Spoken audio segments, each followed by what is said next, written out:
আজকে আমরা একটা খুবই স্পর্শকাতর এবং জটিল বিষয় নিয়ে আলোচনা করব ২০০৯ সালের পিলখানা হত্যাকাণ্ডের উপর ভিত্তি করে লেখা একটি বহুল বিতর্কিত প্রতিবেদনের বিভিন্ন দিক আমরা এক এক করে তুলে ধরব। আমাদের আজকের আলোচনাটা শুরুই হচ্ছে একটা সংখ্যা দিয়ে ৫৭। ২ দিনের সেই ভয়াবহ বিদ্রোহে ঠিক এই কজন্য সিনিয়র সেনা কর্মকর্তাকে নৃশংসভাবে হত্যা করা হয়েছিল। ঘটনাটাকে আমরা সবাই একটা জাতীয় ট্র্যাজেডি হিসেবেই জানি, কিন্তু এর যে সরকারি ভাষ্য তার বাইরেও কিন্তু অনেক রকম কথা, অনেক বিতর্কিত তত্ত্ব বছরের পর বছর ধরে সামনে এসেছে। তো এইরকমই একটা বিতর্কিত রিপোর্ট যেটা লিখেছেন শাহাদত হোসেন খান, সেটার ভেতরেই আমরা আজকে ঢুকব, দেখব ঠিক কি কি অভিযোগ সেখানে তোলা হয়েছে, যেখানে বিদেশি শক্তি আর দেশের ভেতরের বড় বড় ষড়যন্ত্রের দিকে সরাসরি আঙুল তোলা হচ্ছে। আচ্ছা, তো চলুন দেখে নেওয়া যাক আজকে আমরা ঠিক কোন কোন বিষয়গুলো নিয়ে কথা বলবো। প্রথমে আমরা দেখব সেই সময়ের প্রেক্ষাপট, তারপর একে একে মূল অভিযোগগুলো আর তার পেছনে কি প্রমাণ হাজির করা হয়েছে সেগুলো খতিয়ে দেখব। তো চলুন একটু পিছিয়ে যায় সে ২০০৯ সালের ফেব্রুয়ারির কথা, যখন পিলখানায় তখনকার বিডিআর মানে বর্ডার গার্ডদের বিদ্রোহে পুরো দেশ লিটারালি কেঁপে উঠেছিল।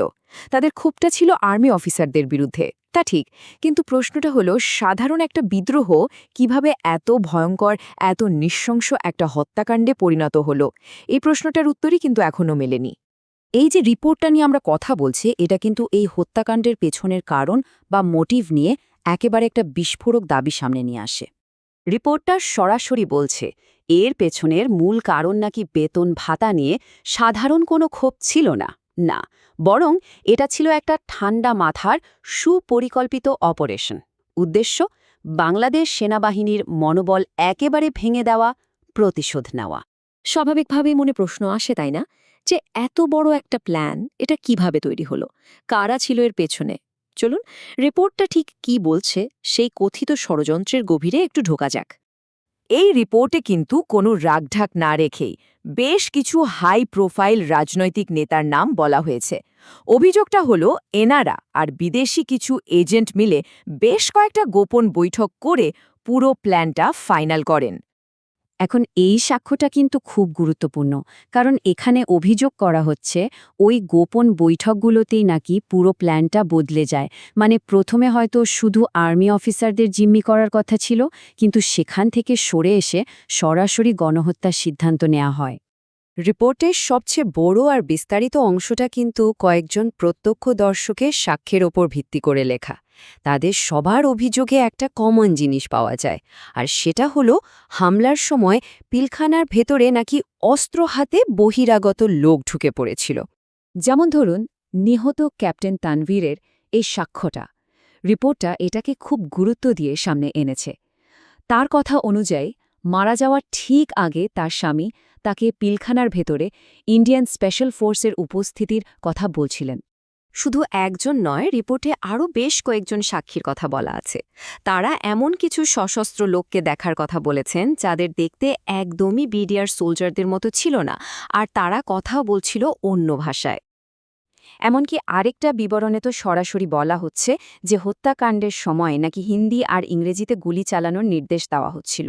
এই সবগুলো ঘটনাই কিন্তু ওই বাইরের লোক বা বহিরাগতদের উপস্থিতির থিওরিটাকেই আরও জোরালো করে, অন্তত রিপোর্ট অনুযায়ী। আচ্ছা, এই যে এতগুলো প্রত্যক্ষদর্শীর কথা, এগুলোকে সাপোর্ট করার জন্য রিপোর্টটা এরপর কিছু অফিশিয়াল ডেটা সামনে আনে। যেমন দেখুন এই ইমিগ্রেশনের তথ্যটা, এখানে দেখানো হচ্ছে হত্যাকাণ্ডের ঠিক আগে এবং পরে বাংলাদেশ থেকে ভারতে আসা যাওয়ার তথ্যে একটা বড় গরমিল ছিল। রিপোর্টটা দাবি করছে এই অস্বাভাবিক আসা যাওয়াটাই একটা বড় প্রমাণ হতে পারে। তো একদিকে ভেতরের ষড়যন্ত্র আর বহিরাগতদের উপস্থিতি, এরপর ঘটনাটা কিভাবে একটা বড় জিওপলিটিক্যাল বা ভূ রাজনৈতিক দিকে মোড় নিল, চলুন সেটা দেখা যাক। আর সবচেয়ে বড় প্রশ্ন, সেনাবাহিনী কেন সময়মতো কোনো অ্যাকশনে যেতে পারল না? রিপোর্টটা বলছে বাংলাদেশ আর্মি কিন্তু তাদের অফিসারদের বাঁচানোর জন্য রেস্কিউ অপারেশন চালাতে পুরোপুরি তৈরি ছিল, কিন্তু তাদের থামিয়ে দেওয়া হয়। কিভাবে? ভারতের তরফ থেকে সরাসরি মিলিটারি হস্তক্ষেপের হুমকি দিয়ে। আর এই হুমকিটা যে কতটা সিরিয়াস ছিল সেটা বোঝানোর জন্য রিপোর্ট একজন সাবেক পররাষ্ট্র সচিবের কথা উল্লেখ করেছে।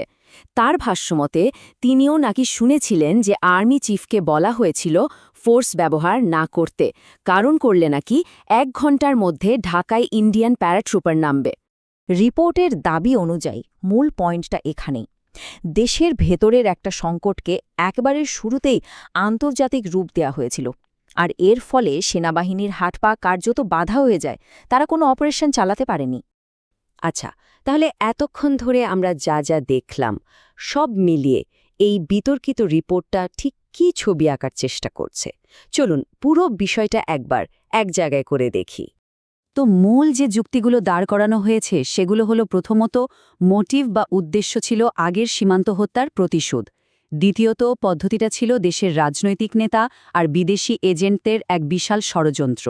তৃতীয়ত এই ষড়যন্ত্র বাস্তবায়নের জন্য বিডিআর বিদ্রোহকে একটা কভার বা আবরণ হিসেবে ব্যবহার করা হয়েছে।